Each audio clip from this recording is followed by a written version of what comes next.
This week on Too Noobs, we're talking to you, William Cutter Gauthier. Yeah, that's right. We heard what you said about how you don't want to be a flyer anymore.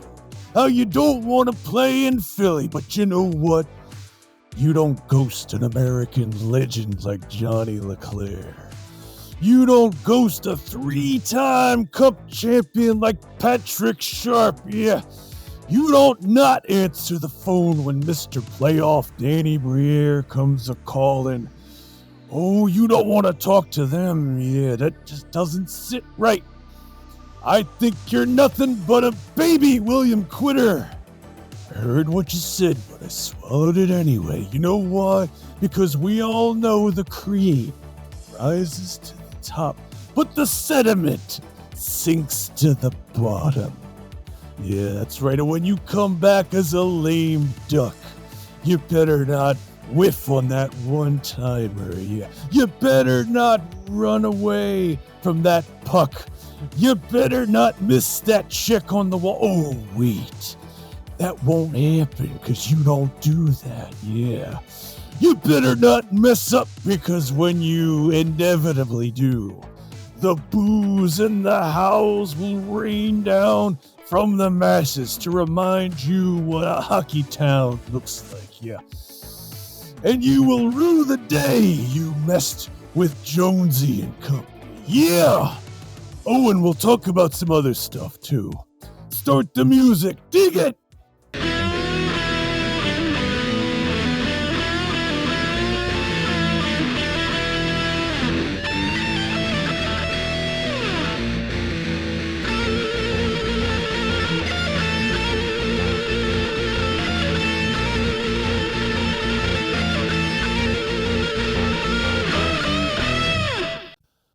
Unjustifiably in a position we'd rather not be in. Yeah, all right, that's enough of that.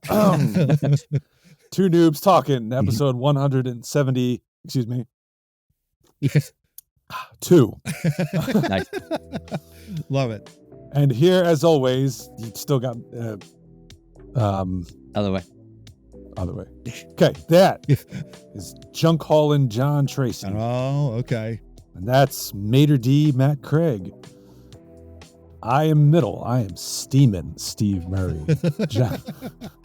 Well, trying to be steaming, right? Because it is brutally cold outside. I don't know how. Yeah, but yeah. It was. I went out this morning. It was a little windy, a little chilly. John apparently has got some really weird weather down in Texas. Why don't you go off on that? I don't even want to because I don't want it to stick around.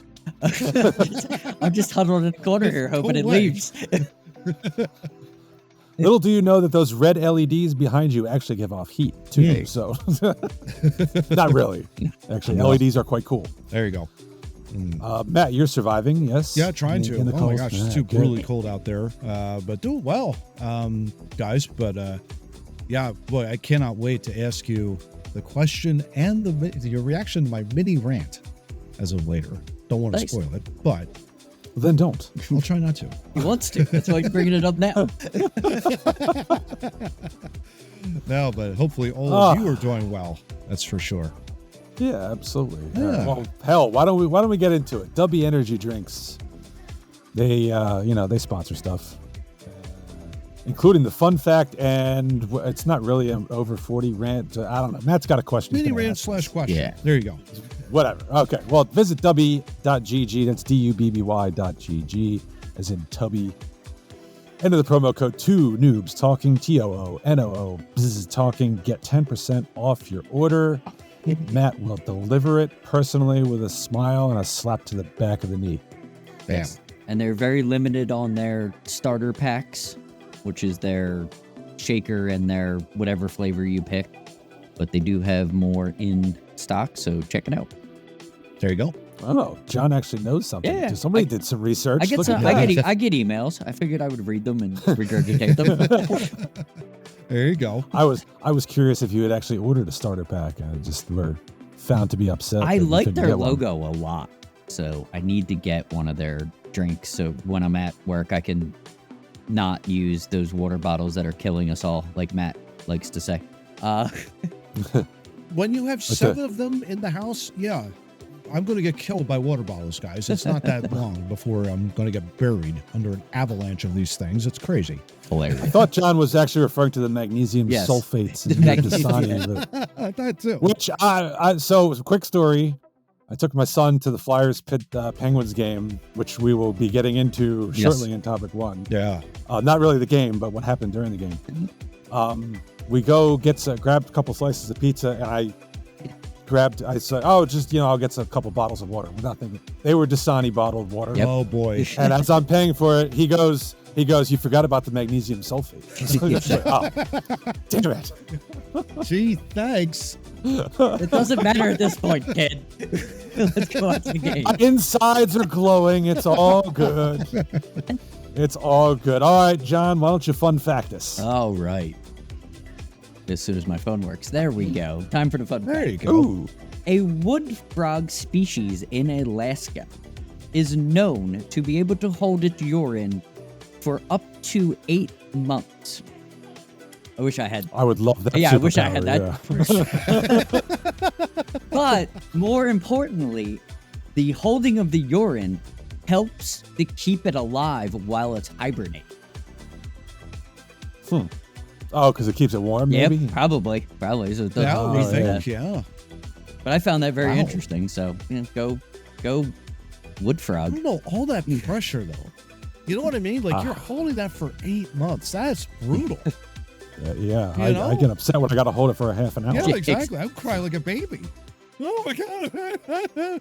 And he's got to hold it for 8 months like that. I My know. God. Oh, jeez. Well, look, They didn't it makes specify sense. after the age of 50. Is it less or more? They didn't specify that. So That's true. they didn't He's go gotta that, get they didn't go that times- deep. He's got to get up 3 times the hibernation to pee now. It's just Exactly. Oh my gosh, too funny. yeah. 'Cause I don't quite want to know where you get this information Eh. from. That's a little bit weird, Well, but that's fine. that's the fun fact generator for you, Steve. It's really Exactly. amazing.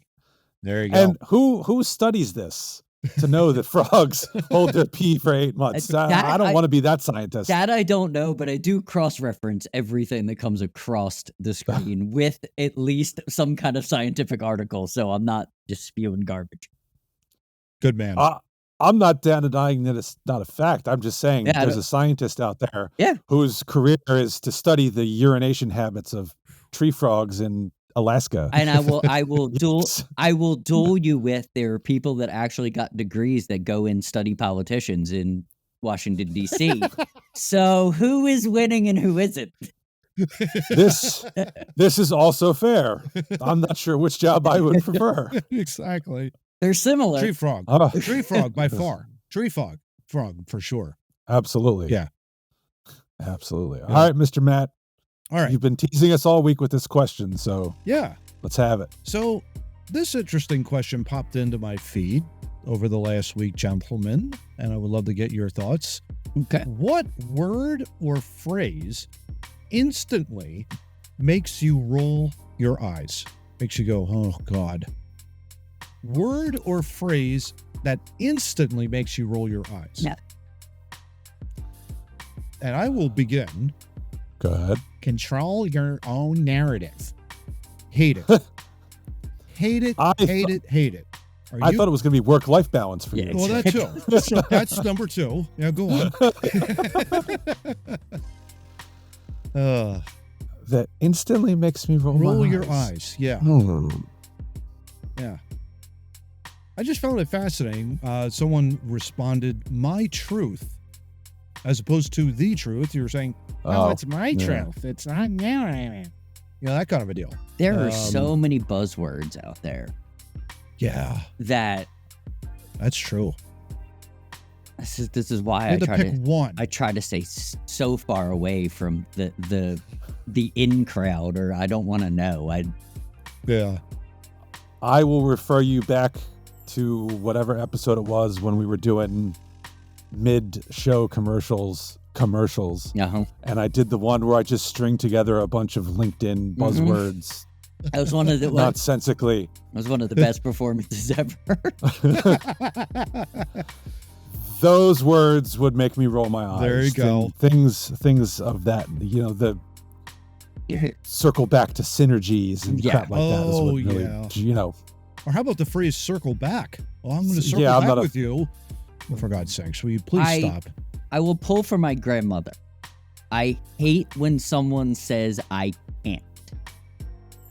Yeah. It drives me nuts. Immediate turn off. My grandmother used to say all the time, saying I can't means you don't want to. And I it always stuck with me in my like I can't learn this or I can't do this. And like we could do anything. It's just a matter of how much we're willing to sacrifice to do it. Yeah, good point. No, that's good. All right. So if I said flap your arms and fly like a bird, you would not respond that you can't, because you'd be willing to sacrifice the density of your bones. I would try. To soar like an eagle. Only if it was for this show or you personally just wanting to see something like that. I wouldn't just do it because you said it. Like, there would have to be some, we would need some. Oh, that's great. You need motivation. I get it. Yeah, I get it. I don't just act for fun. Yeah. That's good. Yeah, I just thought it was a really good question. It's a good question, but there's so much that I could probably think of, and because of that, it all crowds into my head, and I can't pick one. Yeah, exactly. Yeah, that's tough. Which is a shame too, because it's like, oh my gosh, you don't want just the one. But it was interesting to see that kind of, that kind of a question really kind of make me think, like, okay, what's the most annoying phrase? And work-life balance was definitely one of them. Oh, that definitely is one. I mean, that's got to be the most bandied about phrase you hear in business all over. Oh, he's got one. Picked one. He's got one. It drives me nuts. Go for it. It drives me nuts. Bring it. Empowering. Yes. That word is so overused. It drives me up the wall. Oh, Steve, it's really empowering you for you to. It's very empowering me to. It's very empowering to me to be able to dress like Macho Man and come on the program and do the voice with a Macho shirt. Right? Exactly. It's such an overused word. I agree. Term, and it drives me up a wall. I've got one to add on to this, Matt. What is the sports phrase that drives you nuts? Wow. There are so many. Yeah. Gosh. Oh, man. The sports phrase that drives you crazy. What's the one they've overused? To you, the one they've overused. Either ESPN or whatever. Gosh. I'd have to think about that. That's the thing, John. There's like so many words that you hear. It's just nothing but sound bites, and it's like he's got a motor. Yeah, that one drives me nuts. I hate the phrase of goat because everybody seems to be a goat at this point. That. Like, right. Like I'm done. Like we haven't even started the season yet, and we've got 17 goats. Like, are we all Hall of Famers? Why are we even playing at that point? I got one for you, and they use this all the time. Vintage. Oh, this is vintage. Oh, dude, they use that in wrestling. They use that in wrestling too, and it ruins every time an older wrestler is wrestling. So over that one word, vintage. Yeah. Get it out of the lexicon right now. The vintage is for wine only. That's it. I don't want to hear anything about. Let me give you a point. It's for other things, but it's not for Randy Orton, who is 38 years old and still wrestling professionally. You don't have to say, "Oh, that's vintage Randy Orton." Dude's only been around for 21 years. Like, that'd be vintage Bruno Sammartino. It wouldn't be vintage Randy Orton. Jerry Rice, or that's vintage Joe Montana. It's like, will you please stop? Just shut the hell up. Where that's vintage Patrick Mahomes. Patrick Mahomes has only been in the league 6 years. He's going to be around a while. What is his vintage? Worm balls to people that they can't catch him? Like, or he only throws to Travis Kelce? Vintage Mahomes. Look, Kelsey's wide open again. Yeah, exactly. Oh, that was a vintage play by Travis Kelce. Well, back to Kadarius Toney, who, by the way, was offsides.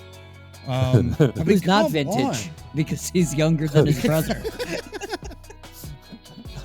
be more. That would be more like that would be better if they use. Oh, that's vintage Kadarius Toney lining up off sides, costing his team the game. That is perfect. vintage because he's right. Yes. The end of the day, yeah. Because it's meant to be derisive at that. Yes. point, so it's good. Real quick, the quick rant that I've got. Kyle Brandt, this one is for you there, pal. Good Morning Football host. Will you please stop trying to sell me on Peacock? Because when you put the face of the National Football League on a paid subscription service for a playoff game, not free television, you had to put a paywall in front of people in order to watch a playoff game featuring the top quarterback, the spokesman of the National Football League, and Patrick Mahomes. Sorry, pal. Gotta hope that's not I true. ain't buying it. I know, but I ain't buying it. And it's only going to be a matter of time before the Super Bowl is on Peacock. Mark it down. Mark it down. Next 5 years, you'll probably see it on Peacock. watching. PPV. I won't be watching. PPV. Uh-huh. Coming your way. On the plus side, Yes. having it on Peacock prevented many people from having to see Andy Reid's frozen mustache Yeah, boogers. that was hilarious. Yeah. Like I have So on the plus side, I you have a- protected many people from I it. have a stash like him, and I go out in the cold. Yo, Andy, wipe your nose. Like, it's not hard. Like I have a stash similar to you, sir. Yeah. Yes, it does Please. happen. Your nose runs.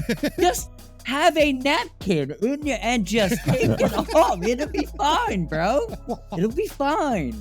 Yeah, exactly. Get a portable hair dryer. Blow it off. Name Mahomes will do it. He'll do anything for money. Yeah, well, exactly. Yeah. Exactly right. Who are the chefs? Anyway, all right. Time for the real over 40 rant. Oh, yes. Topic 1. When William. William. Cutter Gauthier. Yeah. So if you are a fan of Two Noobs and you've tuned into any of our shows where we've discussed the Flyers and their future, you may have heard the name Cutter Gauthier mentioned several times on this podcast. Mhm. He being the Flyers' 5th overall draft pick of 2022, currently playing at Boston College, recently won a gold medal with the United States at the World Junior Championships held in Sweden. Well, despite saying on draft day that he was born to be a Flyer, can't wait to wear the colors, had a change of heart somewhere along the line. Aw. And decided while I was well, no, he didn't decide while I was attending. He decided that he no longer wanted to play for the team. And so while I was attending the Pittsburgh Flyers game last Monday night, received the unpleasant news, which I at first thought was a joke. I was looking for the evil gritty Twitter handle or something, such thing, where it said the Flyers traded Cutter Gauthier. Unfortunately, it was from a reputable source that I noticed this had occurred, and was shocked to find out that Cutter Gauthier was traded to the Anaheim Ducks for defenseman Jamie Drysdale and a second-round 2025 pick, I believe. That would be correct. And before I get the initial reactions, I will just have some quotes from Danny Briere's press conference, which took place in the first intermission of said Flyers-Penguins game. Briere said it was a long time coming. It's been going on for a while. We tried to give him space. We tried to get in touch with him many times. He would not communicate. So at some point, we had to make a decision, and we thought with what had happened just a few days ago, meaning winning the World Junior title, this was probably the time to get the highest value. We were hoping that at some point he would change his mind. He had already changed his mind. He looked at us at the draft and told us he was built to be a Flyer, wanted to be a Flyer, and then a few months later told us he didn't want to be a Flyer, didn't want to play for the Flyers. So in our mind, at first we said we have to protect him because if he changes his mind again, it's going to be tough for him to put the uniform on. But when we realized he refused to talk to us now, it's been months and he didn't want to be a Flyer, didn't want to be in Philadelphia. It was time to make it happen. And I guess I'll give you Keith Jones too, who spoke at the second intermission with Jim Jackson and Brian Boucher. If you don't want to be a Flyer, you're not going to be a Flyer. He basically said the value for Gauthier was never going to be higher than it was. and this was an interesting thing we can get into as well. This was only going to go down if word got out. He thanked the GMs and presidents around the league who knew about this in keeping it private while the trade was worked out, which was quite amazing because I don't think anyone knew this was coming before it actually did. No. Matt, you actually are in Philadelphia. Okay, what was your initial reaction upon hearing the news? Definitely a shock for sure. Never saw it coming. Thought this guy was going to be a part of the franchise, cornerstone piece. You know, you're pairing him with Michkov, the Russian-born player, who I'm still trying to get out of Russia, guys. Just so you know, I'm just really working hard on that. But shock. Didn't realize this was happening, but boy, did I love the transparency by Briere and Jones. If you have a guy that doesn't want to be a part of the organization, get him out. You don't need that kind of cancer hiding around in your locker room, especially the way the guys are playing right now. The last thing you want to do is something like that. So, and to get a young defenseman, 21 years old, who could skate, who has a pretty good shot, and it's just plays extremely well. Already is paying pretty good dividends. Had a breakup of a partial breakaway in Minnesota the other night. Had a power play assist on his debut game against Montreal. I mean, the kid is already starting to prove that he's more than capable. Was a very popular player when he played for the Anaheim Ducks. So, yeah, it was definitely a shock. But at the same time, it's kind of like the immediate returns have been great. And I think we're going to be just fine with this guy quarterbacking the power play. He's already like miles ahead of where Ivan Provorov was, just in terms of skating ability. I love the kid already. So, yeah, that would be my initial reaction. John, similarly, you're the outsider looking in here. You probably didn't hear it when we did, but but just like Matt, I kind of expected him to fall into the fray eventually, and like, oh, cool, we got another talented player. I mean, look at his Boston College numbers his freshman year were great. Kid can play.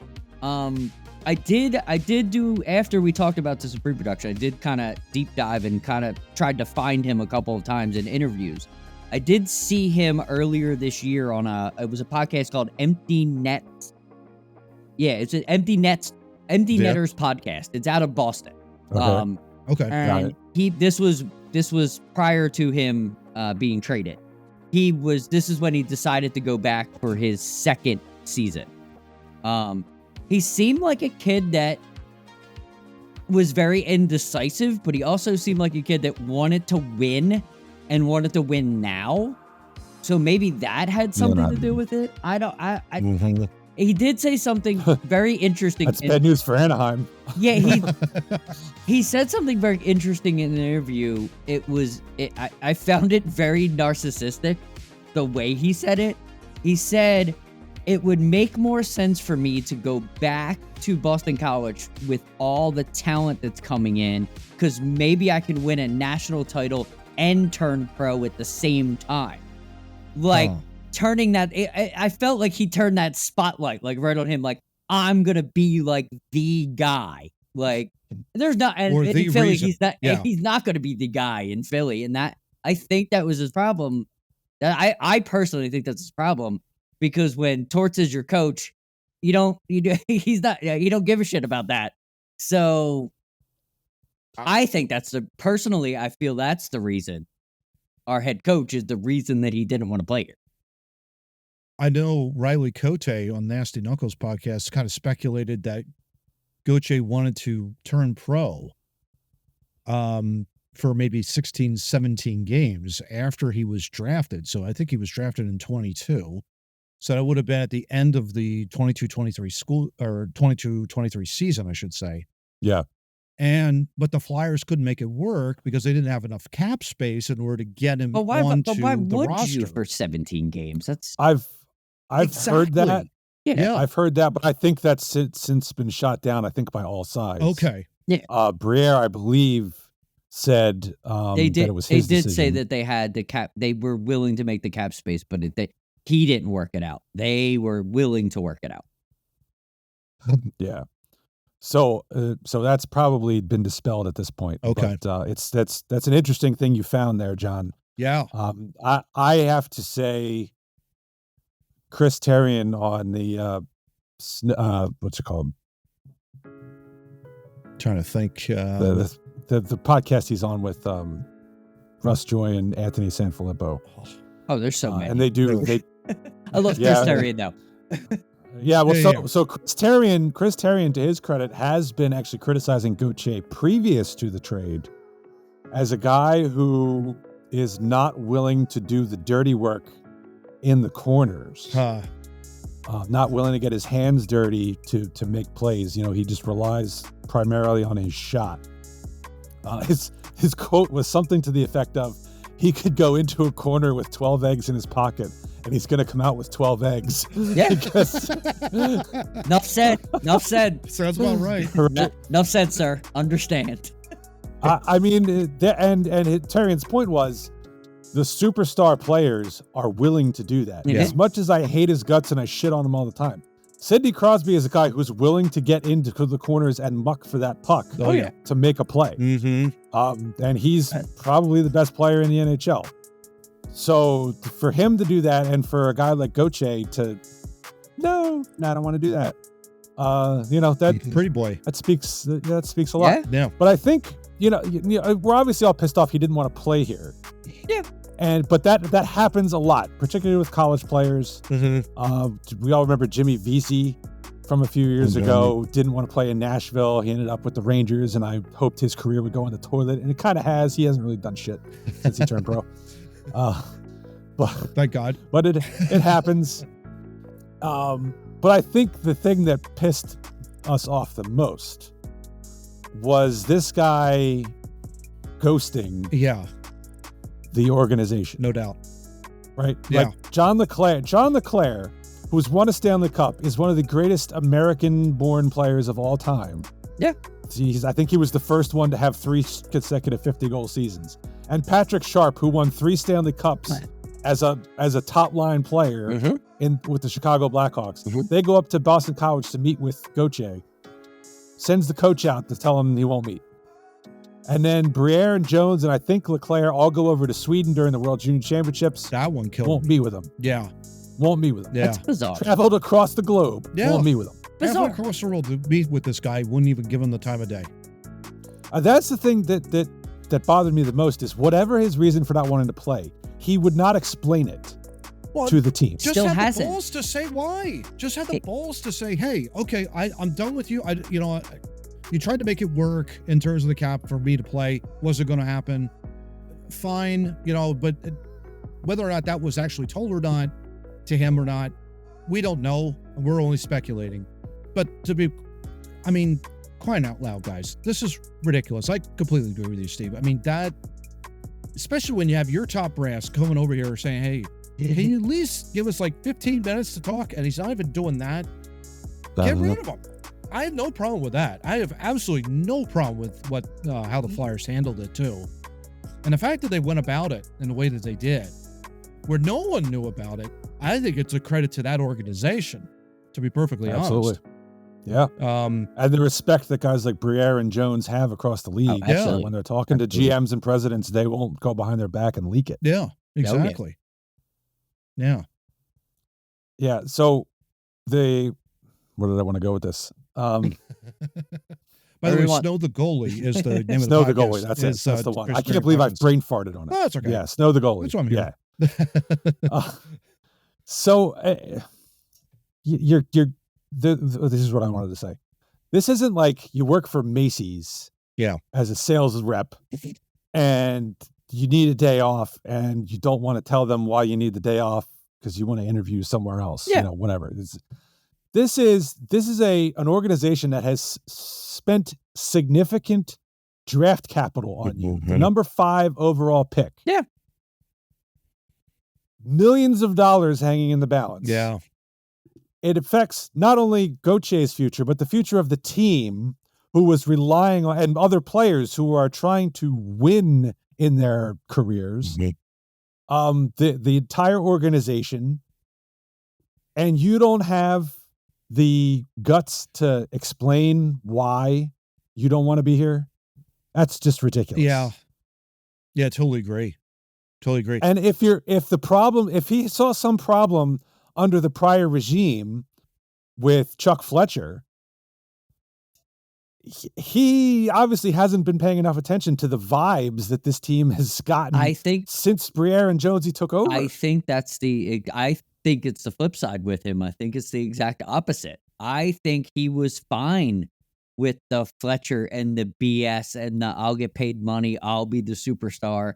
Look at me, look at me, look at me. As soon as Fletcher gets fired, Torts gets hired, people are getting benched. No, Torts was already the coach. Okay, well, Torts is already coach, but people are getting benched. People are getting put in line. People are getting re-figured out, ripping iPads away from people. Like, good structure has actually happened. All of a sudden, this dude is like, I don't know if I want to go there. That's what it seems like to me. Yeah. It seems like once it kind of unfolded that this team is going to be a valuable team. He doesn't want to be on a team. He wants a team to be there so he can play on. Yeah. He's one of those players.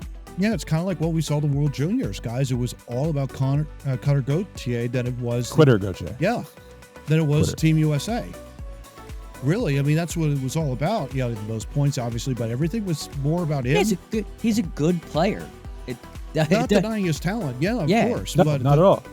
At the same time, that's why we're pissed off. Yeah, no, he's a good player, but I think his attitude is not good at all. Just that blurb I read earlier on that podcast, it just turned me off completely. He just wants to turn the spotlight on himself, and it was all about that. It was all about one other thing. Oh, go ahead, Johnny. No, it's just all about promoting his value. He didn't want to play for the Flyers yet because he didn't have enough value, because even what he said, the Boston College team didn't win enough games his freshman year. So he wants to go back his second year to win more games to turn pro. Like, he literally he's trying to play the money train. He's trying to play, I'm going to set myself up for a perfect situation to where I go, I sit out, I get more money. He was going to play it, and I guarantee you his agent probably had one conversation with Keith Jones and was like, oh, I'm going to be a rookie. Oh, fuck this. I don't want that.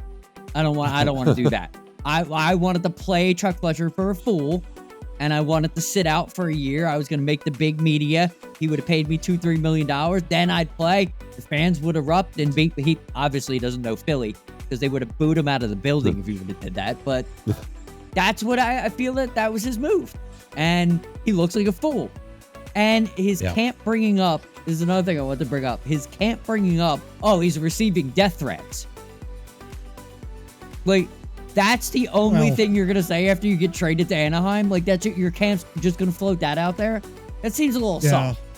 It just seems a little soft. Oh, they're picking on me now because I got traded.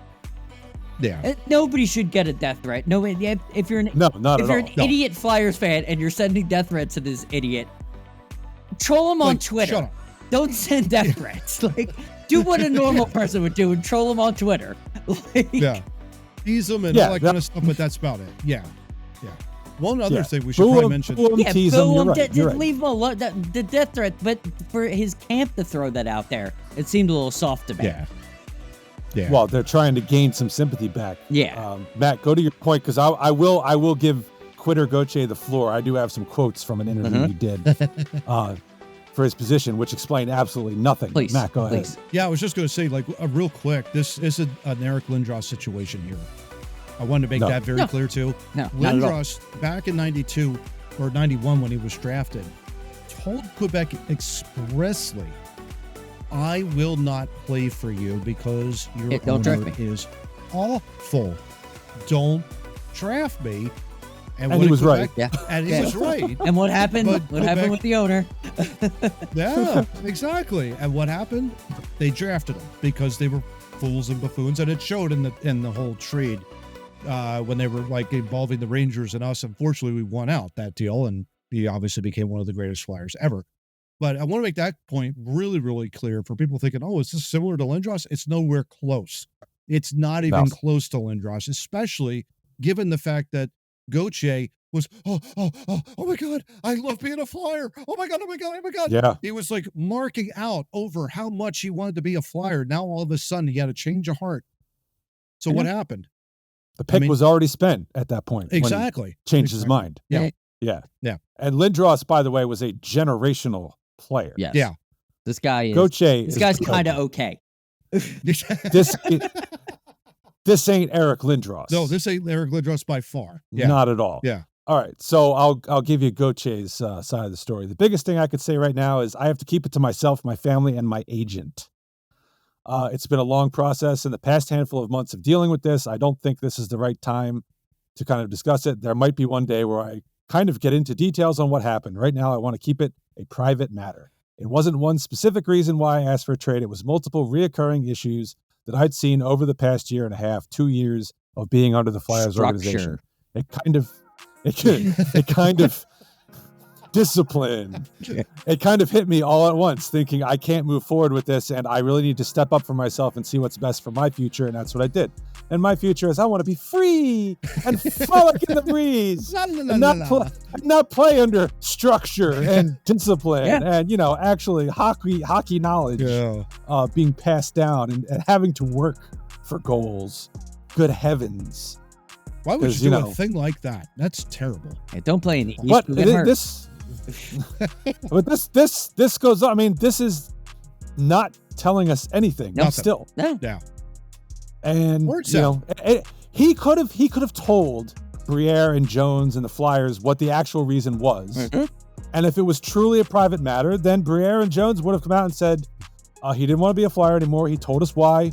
We're respecting his wishes to keep it private. Yeah, we're cool. So that's the end of it. And we would have been more accepting of that. No question. Mm-hmm. But his unwillingness to even engage with, I mean, the names again, Briere, Leclerc, Patrick Sharp, these are not Keith Jones, Torts, Keith Jones. So these are not hockey, as much for the hockey, but these are all hockey names. Like, these are guys that have been in the league for a long time. They know what a professional is. To be against that, they command respect. Yeah, you just don't care about the sport. You just don't care about the NHL. He doesn't care about the franchise. He cares about his goal total. Good luck in Anaheim, because they suck. All of these guys that have been employed by the Flyers, every one of them has either been to a Cup final or won it.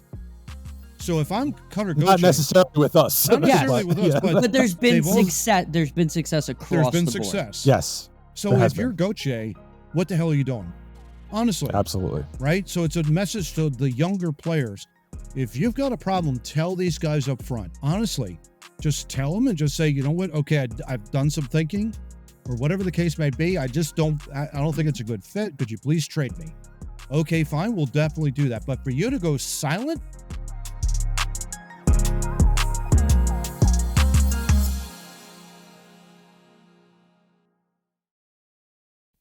I just realized Quitter must have made John's eye roll because he said, I can't. Yes, he did. I can't play for the Flyers.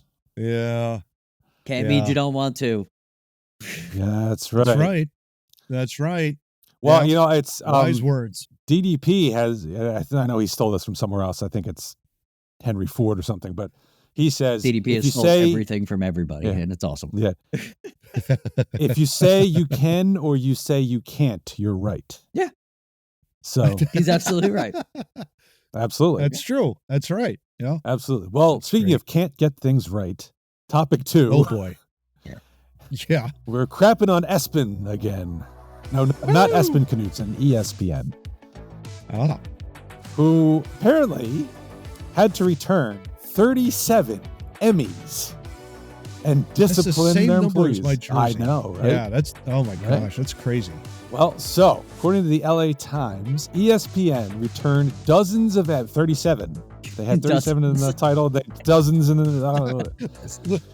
So they returned dozens of Emmys, and all right, brief aside. So I was on a case once, and an expert witness gave us a CV, and he said he has over 23 patents. Okay. Well, he had 24 patents. Oh, nice. Why not just say 24 patents? It would make, or 2 dozen. Right. but anyway, I just had to get that in there. Yes. I digress. I digress. All right, so ESPN. Word vomit is the best thing in the world. So ESPN has returned 37 Emmys and disciplined employees involved in a, get this, decades-long scheme to secure trophies for ineligible on-air personalities. Oh, God, pick me. Pick me. Ugh. So they would submit fake names for consideration, and this is all according to the National Academy of Television Arts and Sciences, or NATAS.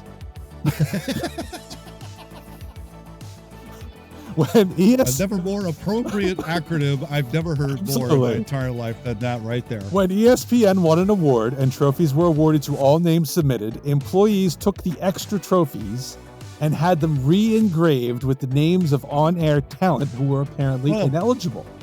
According to NatAss, quote, when brought to the attention of ESPN senior management, the network took steps to take responsibility for the actions of its personnel, to investigate thoroughly and to course correct. These steps have included the return by ESPN of statuettes issued to fictitious individuals and commitments to implement further internal accountability and procedural changes at the network. So one particular example they give here, before I go to John, who I know is quivering with anticipation. College Game Day, we all know what that is. Yep. Yeah. That scored 8 Emmys for Best Weekly Studio Show from 2008 to 2018. However, the broadcast personalities for that show until 2023 were prohibited by NATAS guidelines from inclusion in a credit list for the specific category. They were eligible for other Emmys, such as host or studio analyst, but a win for the show wouldn't land any statuettes for the on-air talent. So what happened was ESPN dodged the rule by including fabricated names listed as associate producers who happened to have the same initials as on-air talent. Oh, so really? the Corso became Leonard Cuttermoran. I don't know. And then they would scrub the statuettes of the fake names per The Athletic and have the talent's real names engraved on the trophies. All right, John, the floor is yours. Go. Oh my gosh. 37. This is 6,000,005. 37 is on the very low end of these friggin' losers. John. I need to say this. This is very important. This is what you get when all you put on is SportsCenter, girls tennis, SportsCenter volleyball, SportsCenter. They're fake in every way. Like this isn't shocking at all. All their Emmys should be pulled back because they're a fake sports organization at this point. Yeah. They're clowns. Yeah, they're not doing anything. They're not doing anything right. Yeah. The only thing they did right was hire Pat McAfee, but you can only put him on for an hour because he's annoying after that. It's the only good thing they did. But he's only good for 1 hour. Yeah. Trust me, in all aspects of his life, he's only good. The moment they were bought out by Disney, though, guys, seriously, yeah, it fell apart. Just lost their audience. Yeah, I think they were going downhill before that, frankly. It wasn't the ESPN we grew up. No, it's funny. You said SportsCenter. That's when ESPN was good. Yes, because the anchors on SportsCenter were actually good. But that was, and they just ran the show all morning. Yes, but that was that was okay. But what I'm saying is that was they started to get popularity from that, so that's all they did. They never created new program. They never did anything else. They just took good hosts, removed them because they left for certain reasons. You know, Keith Olbermann wanted to be a political analyst, which made no sense. He went that way. That still doesn't. Yeah, it still makes no sense to this Yeah. day. But then they Yeah. replaced them with just cookie cutter people, and look what they had to do to Yep. get Emmys. They had to fake shit, and they had to make stuff up, and they had to keep their lore of the glory days, which was only a couple years, when they actually had some good on-air talent that left and did other things because they were really good talent. ESPN as the Stuart organization. Scott and just- Rich yeah. Eisen were ones that I remember. Yep. Yeah. Yeah. Well. So yeah. But you saw what happened. John said cookie cutter. Yeah. So Rich Eisen and Stuart Scott. Well, no, Stuart Scott didn't leave. He was still there. But they tried to clone Stuart Scott. Yes. It Over was and all over Stuart again. Scott clones. Just Yeah. well, you need to come up with your own like signature catchphrase and repeat it 6 times per show. But that only And that's Yeah. what you But that get. only worked for Stuart Yep. Scott because he was actually intelligent and actually funny. So he could Yeah. pull that Yeah. stuff off. Rich Eisen is actually talented, so he could pull off those things. Those cookie cutters couldn't. Yeah. They were just Nope. saying buzzwords like we were talking about earlier. It was Yeah. Everybody had to replace, and I think that's so important for you guys, what you guys mentioned, because I think that's right. When you have Stuart Scott, a highly talented individual who was authentic and came across that way on the screen. I loved it whenever he did an NFL highlight, whenever there was a gigantic miscue. If it was a fumble or something, see what had happened was dying of laughter. But the moment he was off Yep. the air, the moment everything turned to crap, and they tried to replace him, and it was like, you guys don't understand. You guys don't get it anymore. And then on top of that, everything started to get political at that organization. Yeah. Everything started to, they were bringing in stuff that had no business on that channel. None whatsoever. probably what has low And ratings. still doesn't to this day. Yeah. They wanted to make it a talk show format. And I'm Yeah. sorry, it's like that works on TV news channels, Fox News, CNN, It might whatever not the even case work may be. there. They have their own channel. But Yeah. it I may belongs not, there. but It doesn't work. My point is, Right. right. But my point is, Yeah. like, you're a sports oriented Yeah. channel, Sports. right? Yes. Show highlights, talk about the game, do whatever the case may be, but don't bring politics into it. I saw that with like Jamel Hill, and Jamel Hill's like whine, moan, and complain. Oh, well, we should bring him in. I'm like, sweetheart, no, I'm sorry. Seriously, just tell me what happened in the sporting world. Just let me know what happened. Who won you the wanna game know- last That's night. what we want. Yeah, That's why we go to ESPN. If we want the news, we go to the news channel. You wanna We know want what- to know what the Thank score you. was? Do you want to know what's one of the Yeah. most high-rated things on a Monday morning that people watch?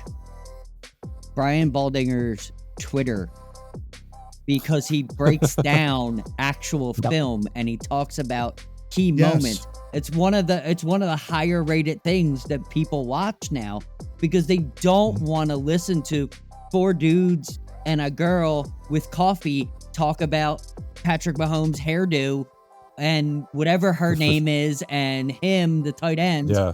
They don't want to. They Yeah. don't want it. They want to watch their team. They want to see their offensive guard or center or tight end or wide receiver or quarterback make a play. And hey, I did remember that the same way when I was watching it because that's what Berman and what the heck was Mhm. Tom Jackson. Jackson was Tom Jackson. Jackson, Thank yeah. you. Tom Jackson brought to us as children was actually Oh, yeah. watching highlights and learning the game. That's what Madden was about. That's what Yeah. Summerall was about. Some of the other, Yep. yeah, Kurt Warner does the same thing, Yeah. too. Yeah. that Tom's boy, Kurt Warner. I love. It pains me. I love Kurt. It pains me Warner. to admit. Troy Aikman Yeah, does yeah, the yeah. same thing, man. So true. So Yeah. yeah.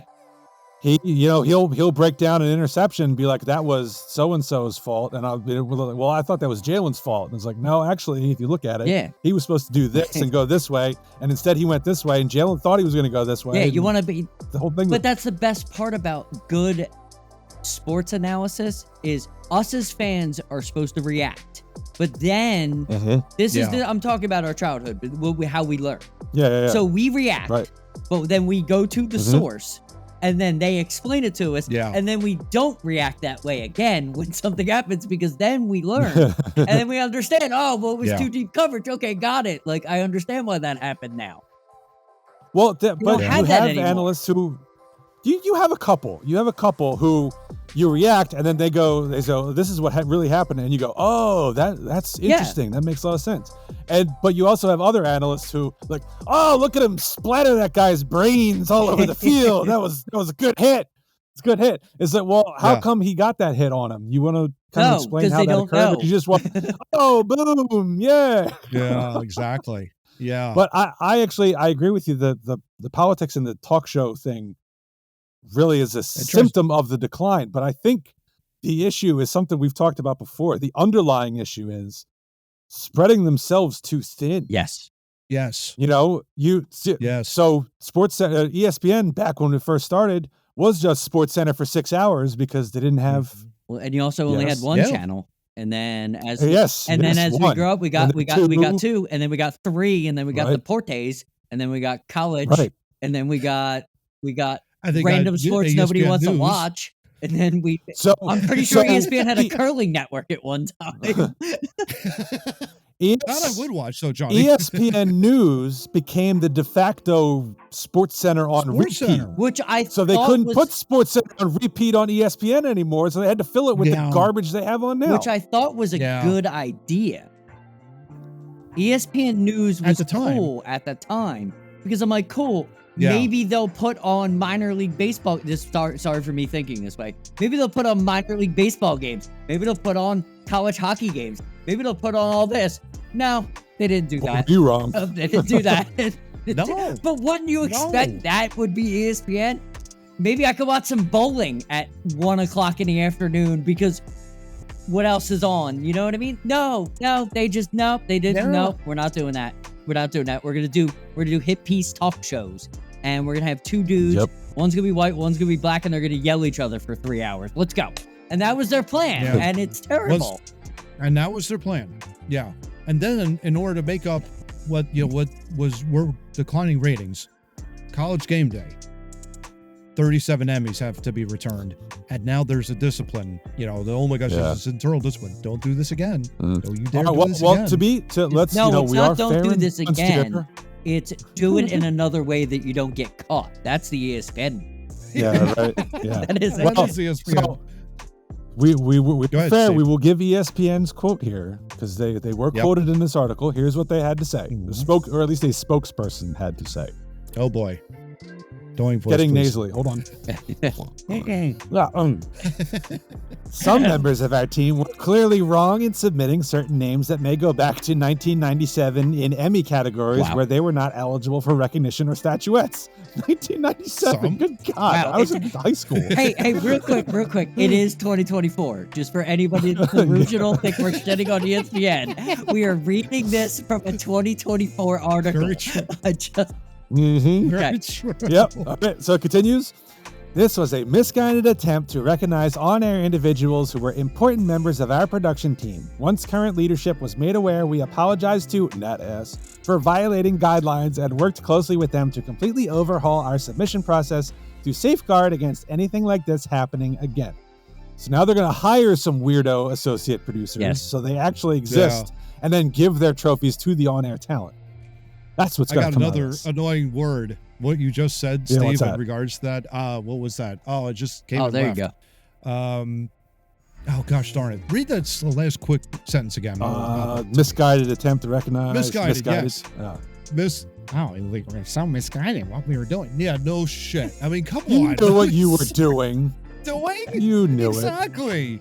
Give me a there break is with all no, They could have got fake replicas. Yes. If you wanted to, so here you go. Here's a to honor your service. Participation trophy. Exactly. This was Johnny, a conditioned move by the office to make a decision to keep their on-air talent happy because they couldn't tell them that you're ineligible because we're a shitty organization and we don't know how to actually file with NetAss to get you an Emmy because what you threw up on TV, bro, doesn't count as an Emmy. I'm sorry.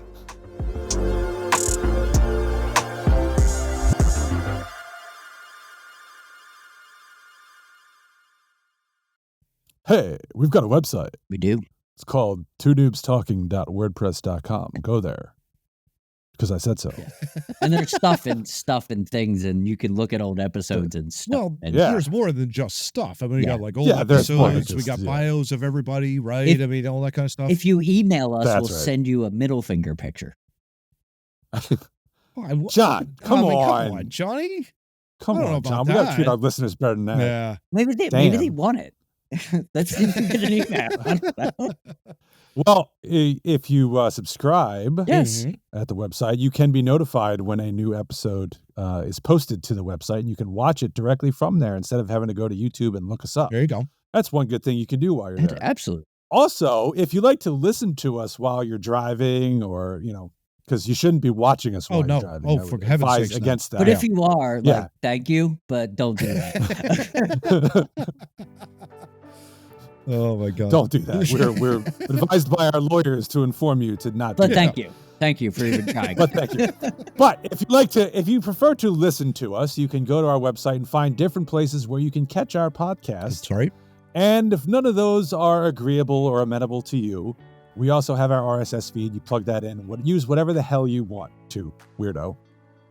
So that's all I got to say about And it. also, There you please go. send us an email and tell us where you're listening to so we can maybe get out on that too. So then Yeah. you don't have to do all that work. We'll do it for you. There you go. Yeah, I could do that. There you go. Yeah, that's fine. Or just send us an email and tell us whether you like the show. We'd love to hear from our listeners and Or viewers. yell at Matt for that what was that, 2,500 views? Yeah. and someone yelled at Matt for his opinion. I'm telling you, Johnny, the coin flip, get it out of the NFL. It's a red. I just I want love to let it. that Just dude know, toss bro, you're the only one.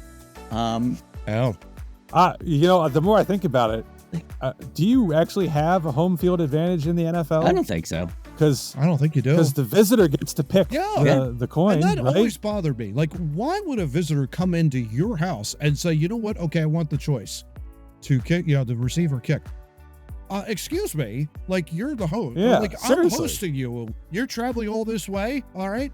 I'll dictate to you what you're going to do for me. You'll Now, eat sugar cookies Yeah. and not That's right. bacon.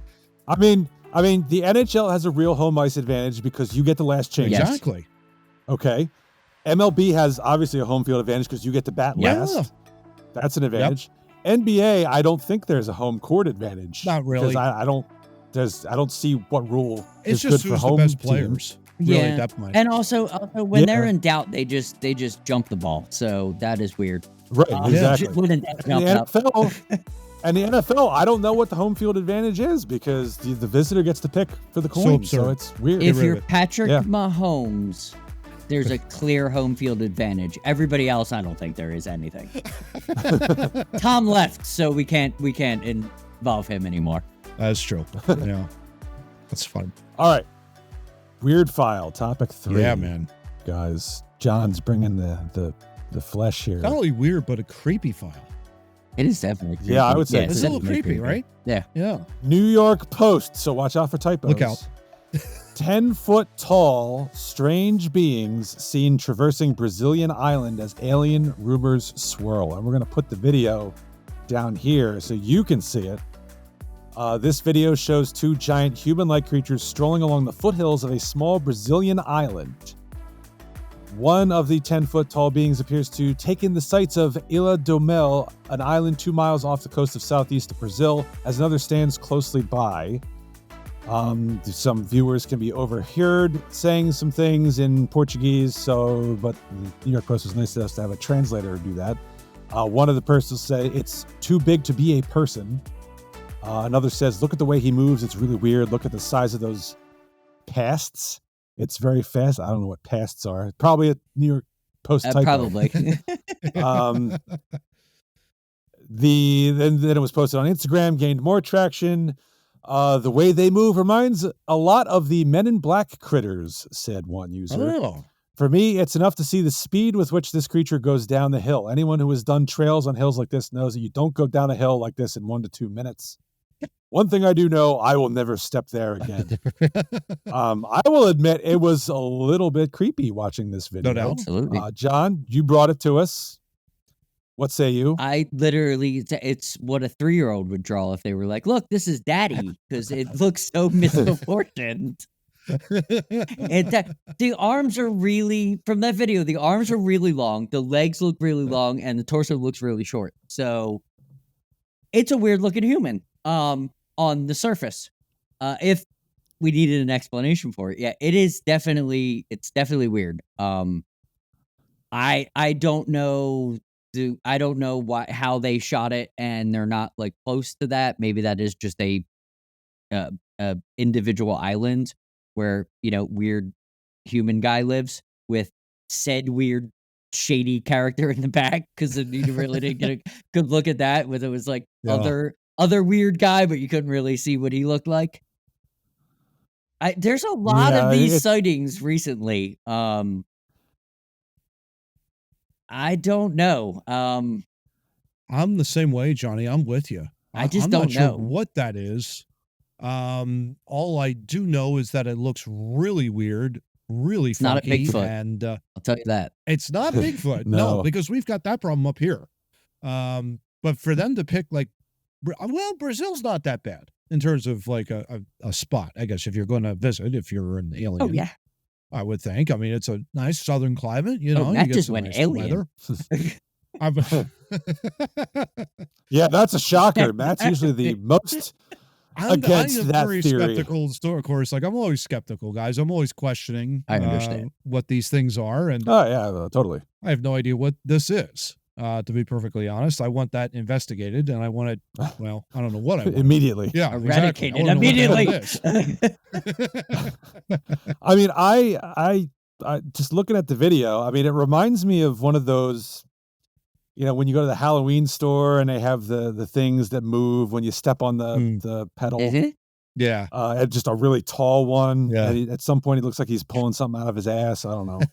I don't know if it's 10 feet tall. I think they're making that up with where they're shooting it from, because they're shooting it a little lower. So it could be a wacky inflatable tube, man. But yeah, he's not doing enough of this. Yeah, exactly. That's true. Yeah, that's Maybe very true. I think that's what it is. Yeah, it's very thin. I think the height was guesstimated based on probably somebody knows the heights of the shrubs that are on the island. And that makes sense. And then, use that to kind of proproportion it. Although, depending on the angle. Yeah, exactly. You could. And you're looking up at it, so. Yeah, they look very thin. The limbs are very thin. Yes. And it's the general movement is also not exactly what you would. It's not human. See with a human being. That is not exactly. There's no human movement to that. That is the weird part. It was more wacky inflatable tube man / Matt said alien. Matt said alien. Blame it on him. Yeah, exactly. Could be. I don't know. I don't know, guys. He definitely stands taller than the Wolfman at the Amarillo Zoo. So that's true. He definitely stands a little bit better. So that's absolutely true. I'm wondering, because part of the video it then kind of jumps, and the tall dude who pulls the probe out of his ass disappears. So we don't really know what happened to him. I really wish the person taking this video would have done a better job. Maybe weird shady guy in the corner was just projecting him, and that's what you noticed him pulling maybe he was pulling him back, and maybe because he looked semi-normal height, although not true. He kind of looked like The Rock at the same time. Not The Rock, the idiot actor guy. I mean, The Rock that was next to him. Got it. Yeah. Actually, now I just looking at it again. Where after it jumps, and it's hard to see, maybe because of my Macho Man glasses. Most likely. Is that tall dude in the front? Is he descending the hill at that point? I think so. Did I miss that? I think he is descending the hill. That was covered in the article that he descended the hill faster than any human being on the planet, apparently. Yeah. Yeah, because of the jump, I assumed he went down the other way. Beyond. So I must have been. I'll have to look at it again to see. But because I didn't see him just because he's a shady dude. So it's hard to see in the dark shrubbery. Yeah, no doubt. Yeah. No, this one's weird. This one is definitely weird. That's why we picked it for the weird foul. Spoiler alert. Sorry. That's freaked out. I can see this. That is freaked out. It is bizarre. It's very bizarre. Yeah. I don't know what to say. It's kind of just like, You were very skeptical when we did the one about the people on the train who saw the Bigfoot. Yep. Yeah. John was like immediately, that's a Bigfoot. I'm sold. And you were completely the opposite. You know what this kind of reminds me of? Like, it's the old Lord of the Rings movie, the Two Towers, when I forget the name of the tree, but they go after Treebeard. Treebeard. Thank you. Very original.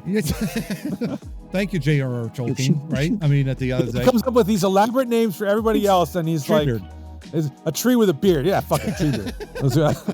It kind of reminds me of that almost. He's just lumbering around, and then he goes down the hill really, really quickly. But I mean, yeah, kind of. It has that kind of vibe to it, I guess. But this one, officially still skeptical, but I don't know what the hell that is. And I want to investigate it immediately, if not sooner. Well, you hear that, Brazil? We know you have listeners. We have listeners. That's true. So take care of this immediately, if not sooner.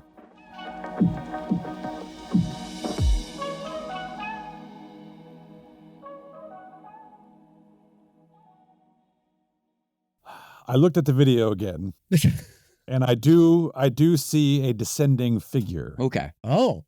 Vaguely. I took my glasses off to look, but so he's running down the hill at Mach 54. He didn't seem to me. Yeah, he didn't seem to me to be running. No. But I really don't know what I'm looking at. Huh. So we're pooling our resources. We're sending Matt down to Brazil to investigate. He's going to be on location next week. He's leaving immediately. If not sooner, right? There will be an alien autopsy in episode 173. Well, we'll finally know what it actually is inside of an alien. Yes. I will bring that to you. Yeah, hopefully you got that flintlock gun. Hey. Maybe I'll have to make a stop in Virginia before I go down. So, it's on the way. Yeah, it's on the way. Yeah. This will be the 2024 edition of the Jeffrey Epstein document reveal. Oh, wait, that was in 2024. Yeah, that's right. This will be the January 20th edition of... This will be more compelling than the January 6th trial. There you go. Probably more entertaining, too. You never know, Johnny. I mean, that kind of a deal. So. Well, Matt in an autopsy room, I think that would be quite entertaining. It would be, yeah. Hey, guys, look at this. I don't know what this is, but it's kind of gooey. Looks like an organ of some kind. What's this radiating? This seems to be taking over my hand. Oh, dear Lord. Next thing you know. That'll be the next casted person for Venom 47. He'll finally be in a Marvel movie. There you go. Sweet. Turning the Marvel franchise around. Yeah. Woohoo! Something like that, I guess. Marvel. Yeah. Try DC, damn it. All right, anyway. That was last week. This week, we have idiots. Topic 4. Yeah. What? All right. So I came across a video this week on Twitter, or X for you squares. X. Boo, Twitter. So Twitter, you have a tweet. Yeah. X, what do you do? X? Yeah, pretty much. I'm Xing. You just X. That's stupid. That's stupid. I'm sorry. I'm still calling it Twitter. Elon Musk is smart, but he's not. When it comes to branding, he just named it after the company he already had that failed with the same name. He's got a problem. He's got a problem with X. Kind of needs to go to marketing 101. Just saying. That kind of. Yeah, I would say. He doesn't have time for that. Oh, by the way, I do drive past his Austin Tesla factory, and I did see up close and personal the truck that he's been showing online. Damn. Really? That thing is beautiful. Like Really? with the human eye, looks like shit. Like when you're looking it on online, when you see, oh man, the lines are. It looked clean. It is really nice kidding. looking. Yeah. Well, you'll have plenty of time to look at it while you're charging it for an hour. But to 7, 200 miles. 8. I mean, that thing. It beat a Ferrari while towing a Ferrari. That thing's gonna have to charge for 3 days. Yeah, really. That's for damn That's sure. true. I'll gas up Yeah. the Ferrari You have and I'll circle it for fucking 3 days. Yeah. Each charging station will need its own nuclear power plant to generate the electricity it There you needs. The 1.2. The 1.21 gigawatts. But in any event, we digress yet again on the wise. show. Look wise. Right. Right. Looks There you great. go. Okay, well, there you go. Okay, speaking of not looking great, so this video comes up. And Matt, you said this woman was the head of Toronto Airport? Yeah, or a CEO The Toronto CEO Airport. of something of the Canadian At the At the airport in Toronto. in Yeah. Toronto. Okay. So there she is answering questions from the media, including about, hey, you going to do something about all the delays running through your airport? And she starts spouting off about how, well, if you look at the numbers, we've actually doubled improvement on our on-time efficiency. And meanwhile, the cameraman who Hands scores up. props from Two Noobs pans up to the arrivals and departures sign flashing above this woman, showing innumerable delays and cancellations of flights. There were more delayed flights on that board than there were on time. And Love there it. were 2 canceled. Yeah. But don't worry about that. Don't worry about that, Steve. Don't worry. We've Pay no attention to the no man behind the attention to curtain. what's happening now.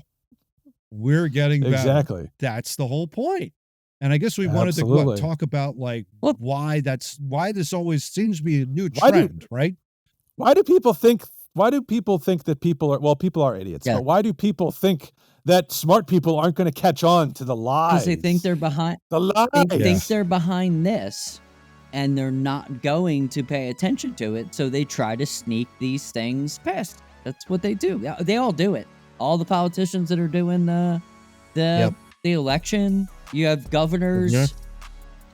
Governors and mayors alike all across. How many stories have we told on Two Noobs about people just flat out, they just lie to you in a press conference. They're like, all right, that job's done.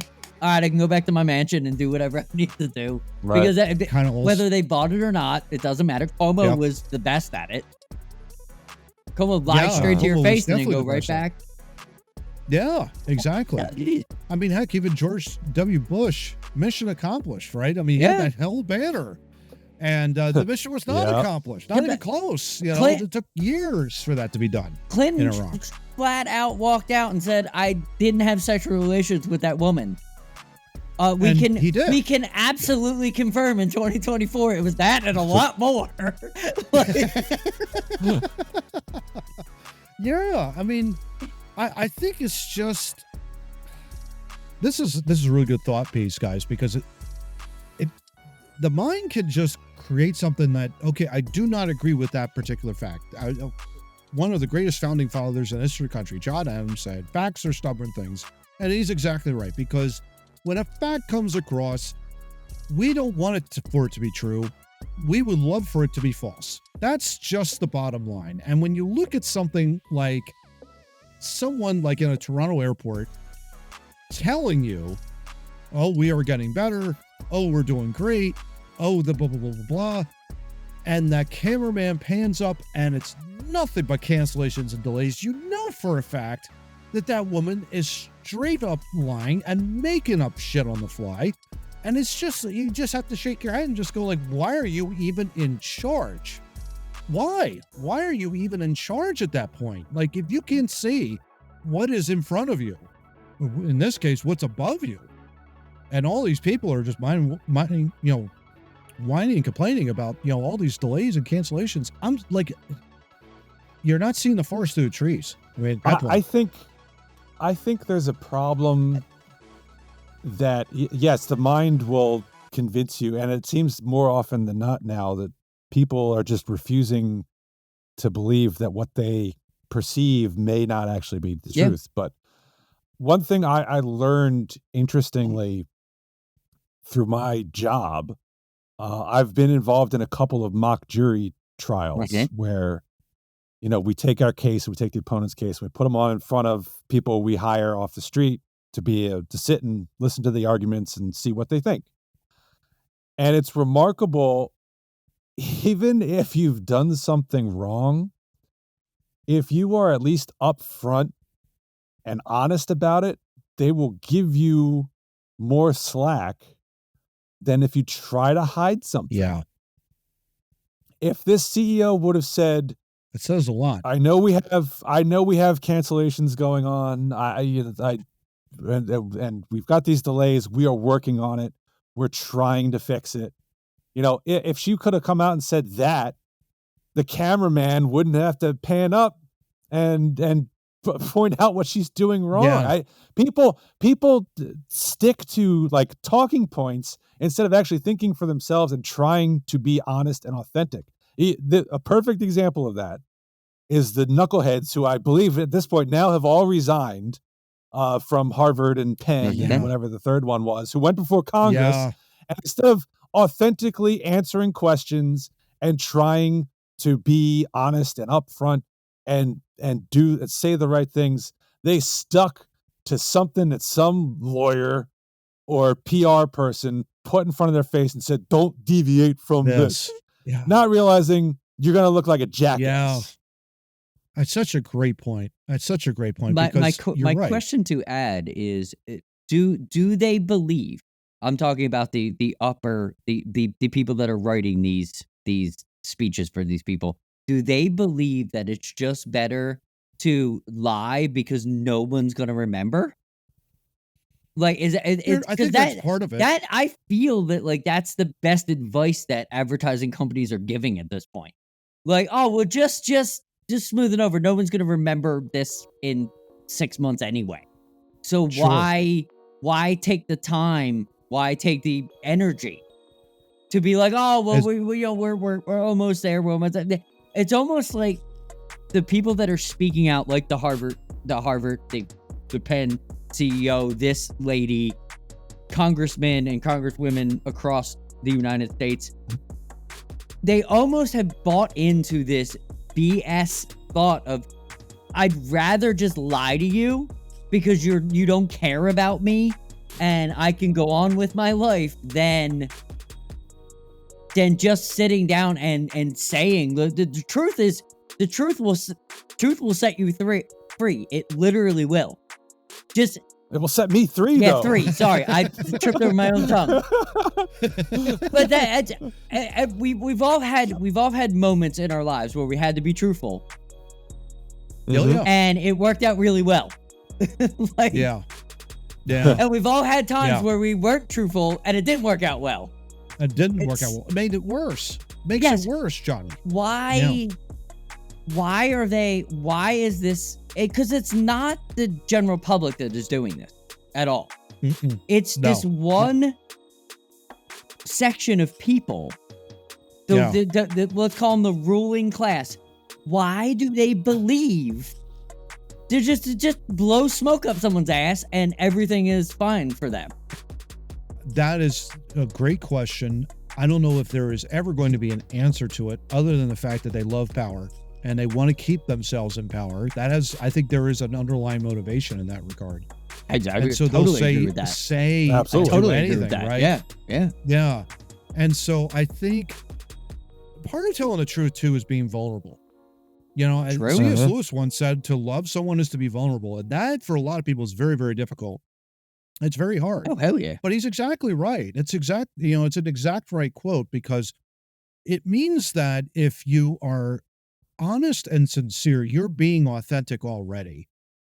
Whereas if you're lying through your teeth and you keep doing it, guys, we've seen it. We've experienced it with a guy that played hockey with us, right? I mean, years ago, we're talking about somebody that was lying through his teeth every single day. And it didn't until the truth came out and he was essentially arrested for stealing $40,000 out of 2 youth sports organizations. And you guys know who I'm talking about. We're not going to mention him on the podcast. No, there's you no know need what to I'm mention talking it. about. Yeah. And he was just lying through his teeth. He just kept doing it. He just could not bring himself to finally settling down and say, you know what? I have to tell the truth. I have to come forward in order for this to, for my conscience to be clear, my mind to be right, my heart to be okay. Because I think the more you lie, the worse everything gets. The worse everything gets. Sorry to go a long diatribe. No. I mean, that's I love that you did that, because that something I said to my kids a long time ago.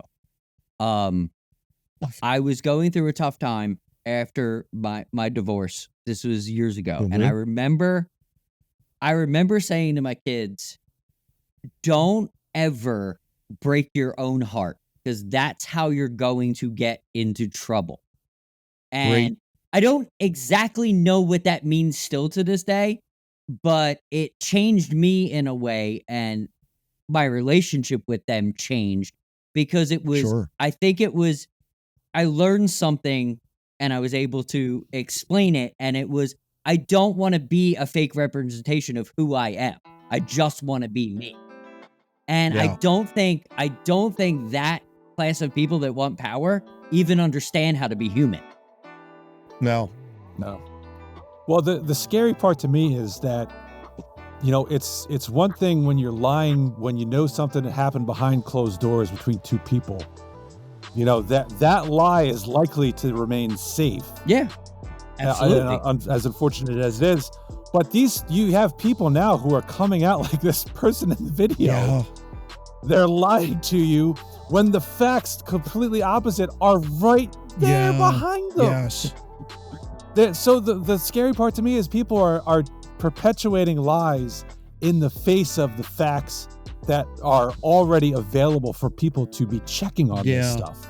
And it just doesn't seem to faze them whatsoever. Yeah, they have to make themselves try and look as good as possible. They can't, as Matt says, be vulnerable and accept, hey, we know we have issues at this airport.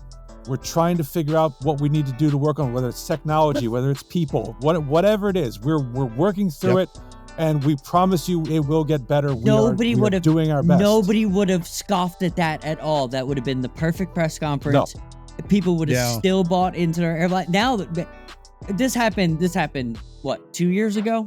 Almost 2 years ago? This is July of last year. Oh, it's July of last year. Okay. July of last year. We can't, break them down exactly. But what I'm saying is, if someone would come out, just what Steve said, in that airline, people would still be flying that airline today, and they'd be growing with the company because they lower their rates a little bit. They're trying to be a part of the community. But now no one feels that they're getting their value because of that one lie. That one, it all changed, except for it didn't. One thing that really encourages me, guys, I don't know if you've seen this in your readings, but I have come across a couple of different articles here and there where the Gen Zers, the millennials, they're craving authenticity. They want people to be authentic. They don't want this phoniness. The CEO that comes up and say that everything is great while behind the scenes everything is shit.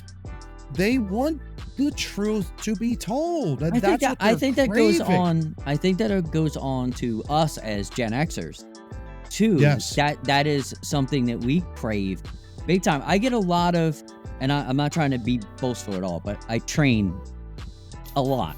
Yeah. And I train younger people a lot. And the one comment I get at the end of the training always is, thank you for shooting me straight.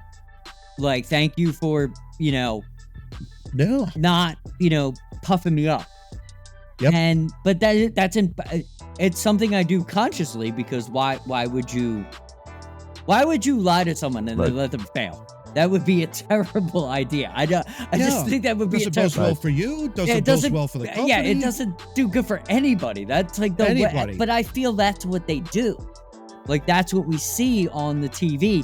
We see that act all the time is they lie to you. Oh, you're fine. You're great. You're going to be awesome.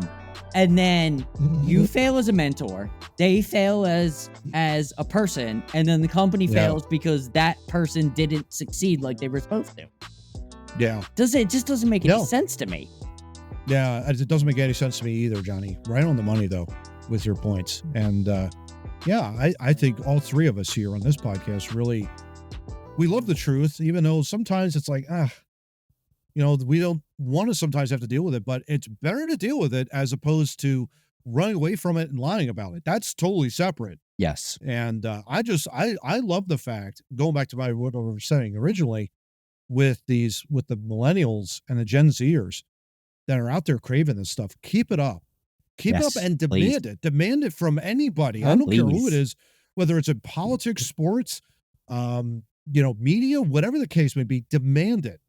Absolutely demand authenticity. That's what you deserve, and that's what you want, and that's a really, really good thing. Keep that up. That's what would be my encouragement. I think that circles back to topic one. Yes. Yep. With Gauthier. Yes. Great point. The Flyers front office was forthright and transparent, whereas the prior regime probably would have been cloak and dagger and all kinds of under the rug. Yeah. And they would, we'll take care of this all of a sudden. Then you hear the rumors, and then you get the media involved in it. Yep. And then we're getting a 6th-round pick. Exactly. For the guy, Yeah. Exactly. I learned a long time ago, and let's finish it on this. I heard this quote 10, 15 years ago. Iron sharpens iron. And I've always looked to that when I wanted to train and I wanted to be better. I've always who's better than me? I want to work with him.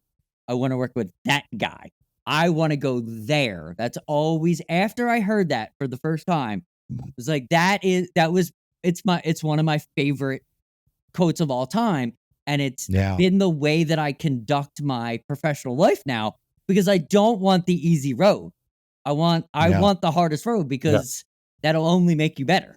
And that is something that Cutter, sorry, sir, you're not built like that. William. Yeah. You're not built, and neither is ESPN. Iron sharpening iron is hurtful, but at the same time, boy, you're sharp, aren't you? Right? At the end of the day, Johnny. So totally agree. You try. Totally agree. And well said. That's right. Yeah. That's right. And I learned a saying just a little while ago that the truth will set you free. Yes. So I'll carry that with me. I only got 2 of them now. Love it. Well, on that lovely moment, we will conclude episode 172 of Two Noobs Talking. 3, 2, 1.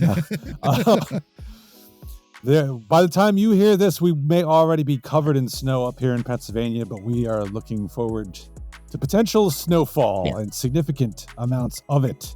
Hopefully, though, you hear we have an Eagles win. Yes, hopefully. Hopefully. Yeah, I'm not very optimistic about that.